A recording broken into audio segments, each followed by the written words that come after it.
Olá, que a paz do Mestre Jesus esteja no coração de todos nós.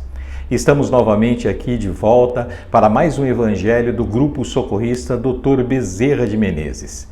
Nesses momentos de quarentena, em que não podemos visitar a nossa casa, que não podemos assistir presencialmente às palestras e aos passes, estamos trazendo essa mensagem até você, essa mensagem do coração, para que você possa estar conectado com a nossa casa, com o amor de Jesus e com o Evangelho de Jesus.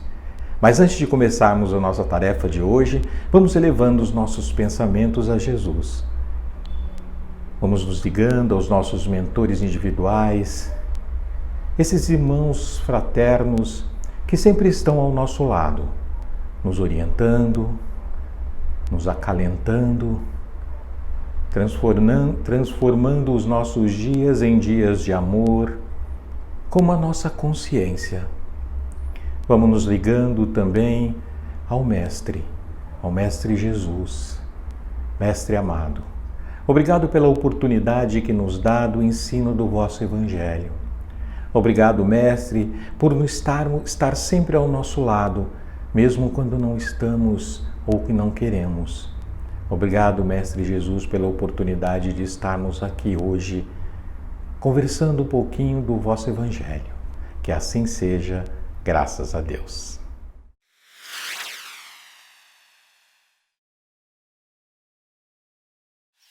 O que nós iremos conversar hoje é o tema ação e reação. E o que significa ação e reação? O que ação e reação quer dizer para a doutrina espírita? O que quer dizer para a doutrina de Jesus, para a doutrina de Deus, para o Evangelho? Quando nós pensamos na lei de ação e reação, isso nos remete a uma outra concepção.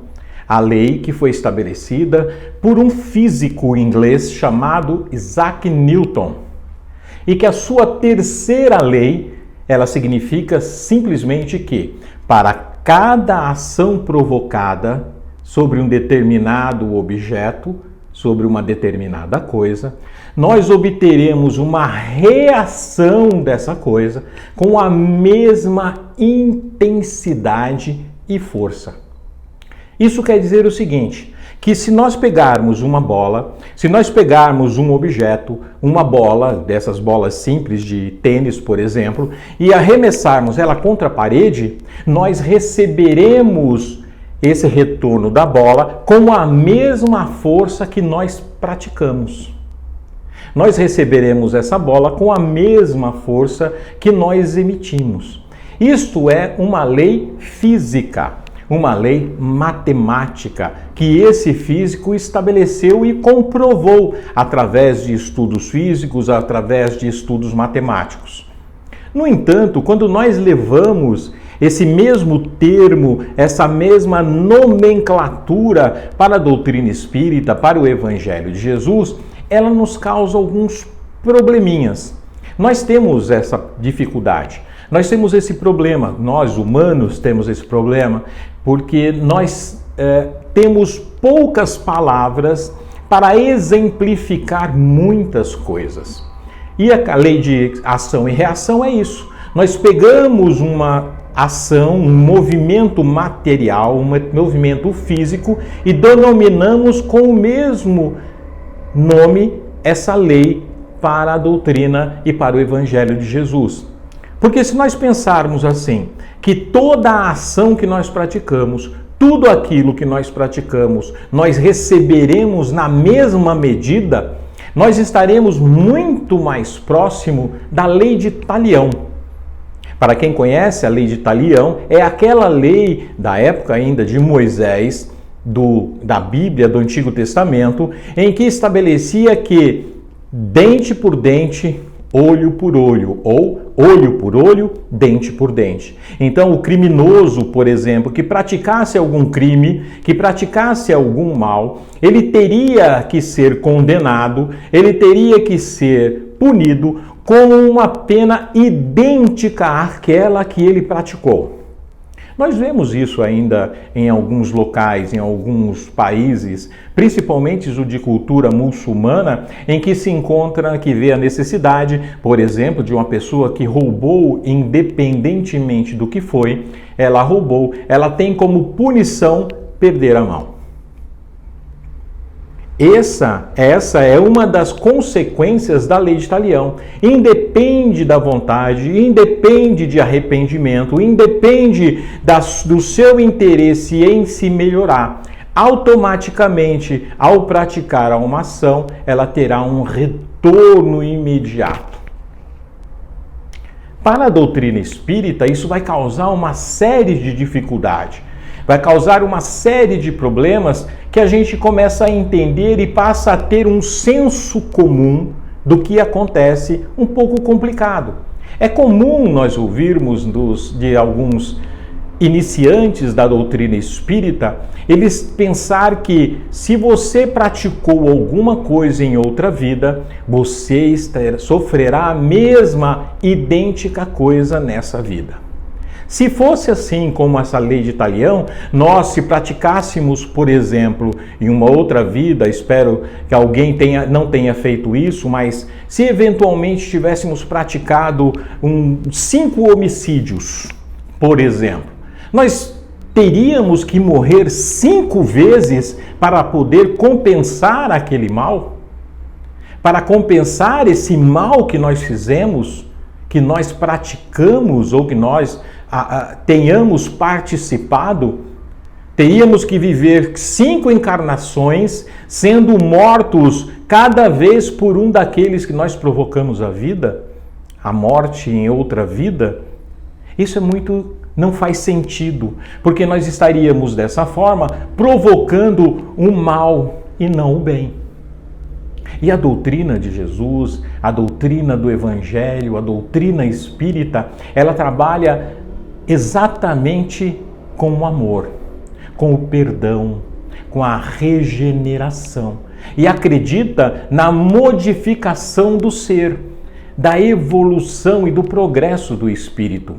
Então, o termo que melhor se adapta a essa ideia seria o termo de causa e efeito. Para toda causa, para tudo aquilo que nós eventualmente tenhamos praticado em outra vida, ela produzirá um determinado efeito. Não necessariamente o mesmo efeito que você produziu. Não necessariamente aquela dor que você praticou em outro, produziu em outro, ela pode acontecer. Ela pode simplesmente se transformar em amor. Por exemplo, usando o exemplo que eu acabei de dar com relação à pessoa que numa outra vida, que em uma outra existência, tenha tirado a vida de 5 pessoas. O que pode acontecer é que essa pessoa, ao invés dela ter que morrer, ela pode simplesmente, nessa vida ou numa outra vida, dar a vida a essas pessoas. Da oportunidade da encarnação. Percebem que existe aí um sentimento de amor presente, de caridade, de fazer o bem. Nós não precisamos consertar através do mal. Nós podemos consertar através do bem. Então essa pessoa que eventualmente fez o mal para 5 outras pessoas, nessa vida, ela pode dar a vida a outra pessoa. Ela pode dar a oportunidade para que aquela pessoa trabalhe, regenere, aprenda, progrida a partir da nossa vida, a partir do nosso amor, a partir do nosso sentimento. A lei de causa e efeito, ela produz essa consequência, mas ela depende de muito mais daquilo que nós queremos, daquilo que nós produzimos. Se é a nossa vontade, se nós queremos modificar, se nós queremos transformar, nós podemos transformar. Deus nos permite isso. Deus nos permite essa transformação, essa mudança para o amor. Aí alguém vai falar que, por exemplo, mas e se a pessoa, no final das contas, se arrepende e aborta?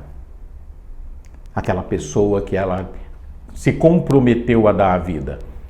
Não quer dizer que ela não está produzindo, que ela está tratando o mal novamente. Na verdade, ela vai estar simplesmente agariando para si mais débitos, mais problemas, mas que ela poderá, em uma outra determinada situação, dar a vida com amor, com sabedoria e com sentimento. Na doutrina espírita, há tanto causa e efeito como lei de ação e reação não existem exatamente escrito. Não existe, Kardec não utilizou o termo lei de ação e reação, nem lei de causa e efeito.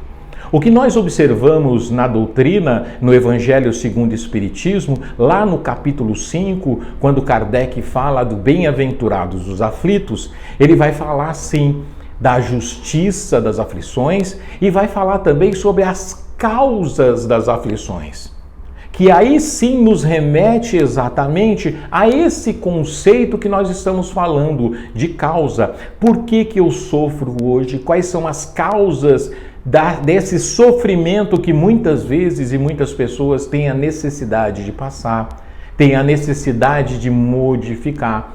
Então você vai encontrar lá no capítulo 5 do Evangelho segundo o Espiritismo esses termos, causa das aflições. E elas são dois tipos de causas que podem produzir.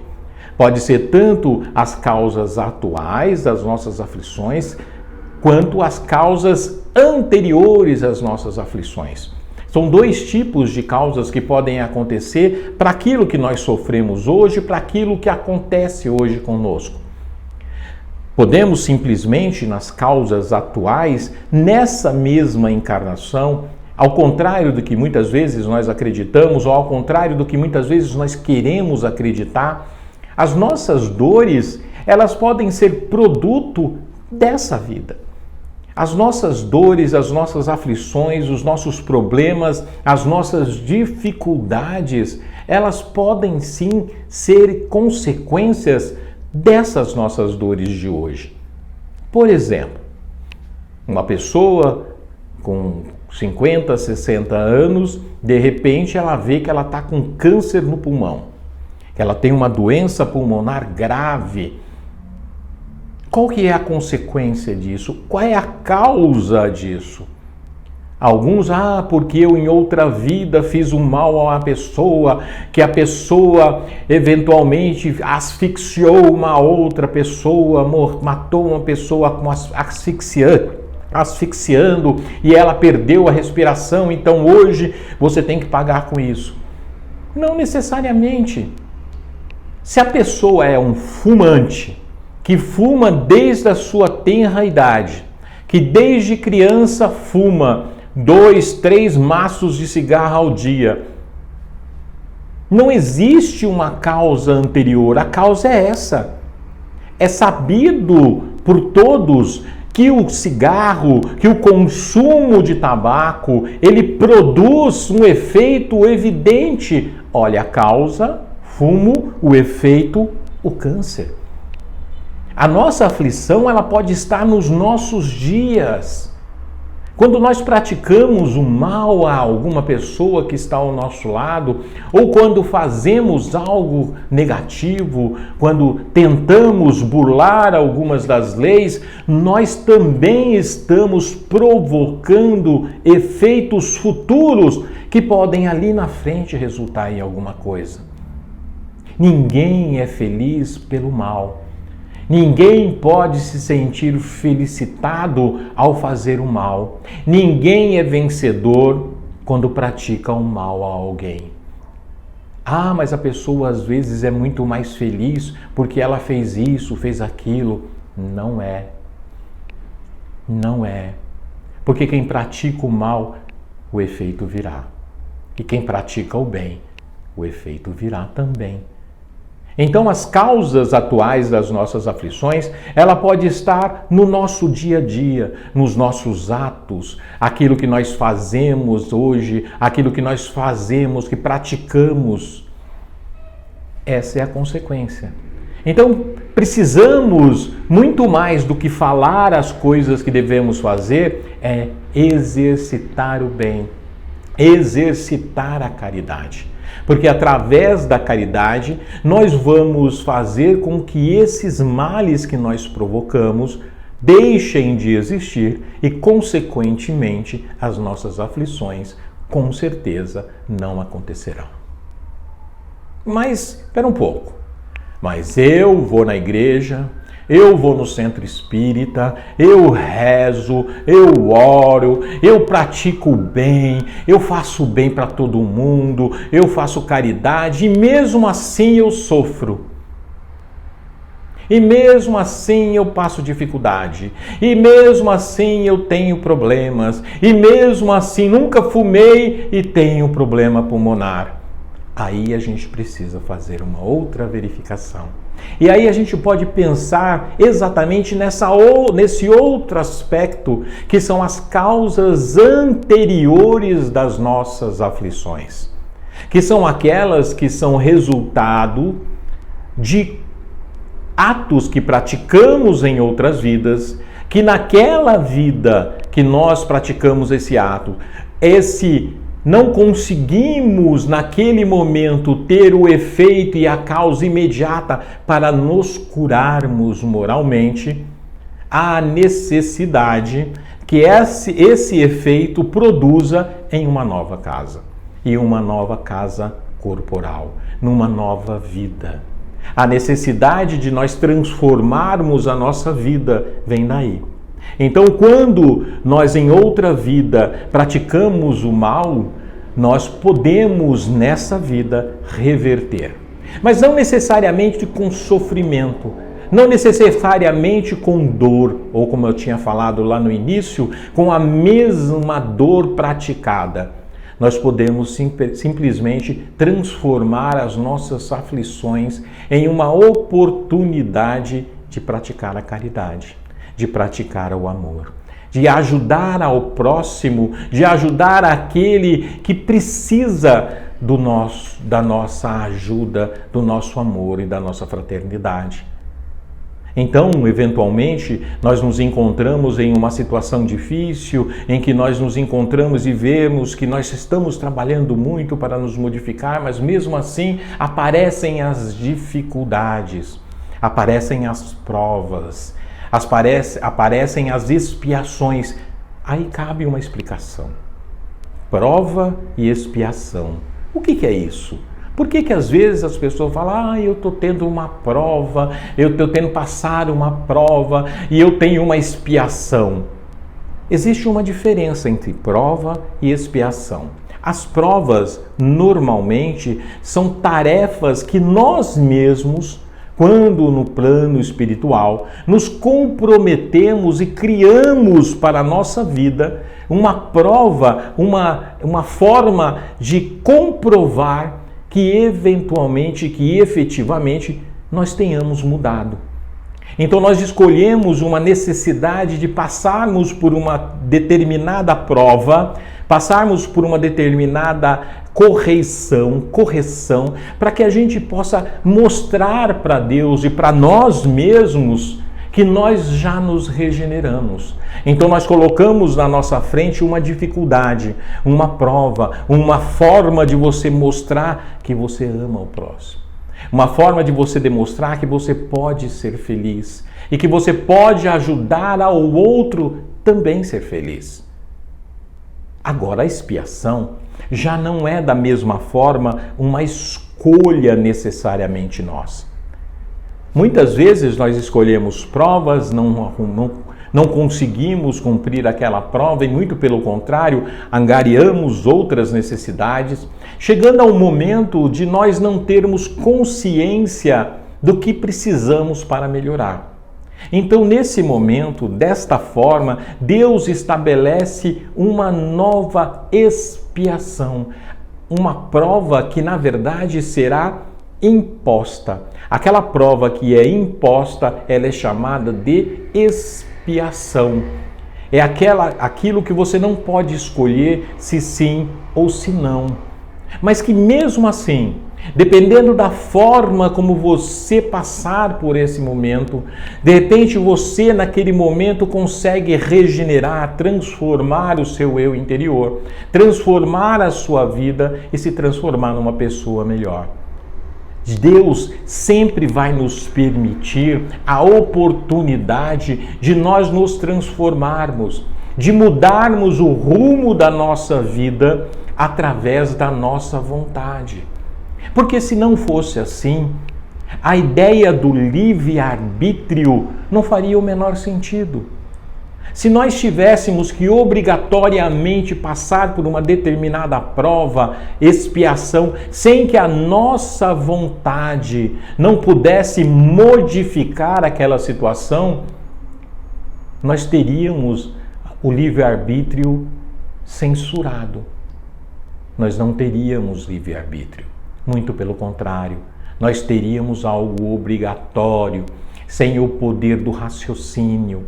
E isso tiraria de nós exatamente aquilo que nos faz diferentes, aquilo que nos faz humanos, aquilo que nos faz seres viventes neste planeta, é exatamente a capacidade de escolhermos o melhor caminho para nós mesmos. E Deus permite que esse caminho, permite que esse desenvolvimento seja presente, esteja presente nos nossos dias. A lei da reencarnação fala exatamente sobre isso, sobre essa oportunidade constante que Deus nos dá da nossa regeneração, do nosso progresso, da nossa escolha. Apesar de nós ficarmos ligados nesse conceito pesado de que Deus nos pune, Deus só quer o nosso amor. Deus só quer que nós acertemos. Deus só quer que nós nos sintamos felizes. Felizes com o amor. Deus quer o nosso progresso constante. É por isso que é importante nos ligarmos a este aprendizado do Evangelho de Jesus. Por isso que é importante nós pensarmos profundamente em Jesus e no seu Evangelho. Pensem no Evangelho de Jesus constantemente, nas leis de causa e efeito e no poder que a nossa transformação tem, que a nossa vontade, que a nossa consciência, que a nossa inteligência pode transformar. E aí nós agradecemos a Jesus. Agradecemos essa oportunidade brilhante que Ele nos dá todos os dias. Agradeçamos a Deus pela chance da reencarnação, a chance de demonstrarmos constantemente a possibilidade de mudarmos, de modificarmos o nosso interior, de modificarmos a nossa forma de ser. Obrigado, Jesus. Obrigado, Jesus, pelo seu Evangelho. Pelo Evangelho que nos traz amor, felicidade, oportunidade, esperança de que nós, seres com dificuldades, falhos, poderemos transformar. Obrigado, Jesus, pelo olhar carinhoso que nos dá todos os dias, nos olhando, nos aconselhando. Obrigado, Jesus, pelo abraço fraterno que nos concede, mesmo quando não queremos. Obrigado, Jesus, por esse dia, por este Evangelho e por essa reflexão que nos proporciona o amor. Que assim seja, graças a Deus.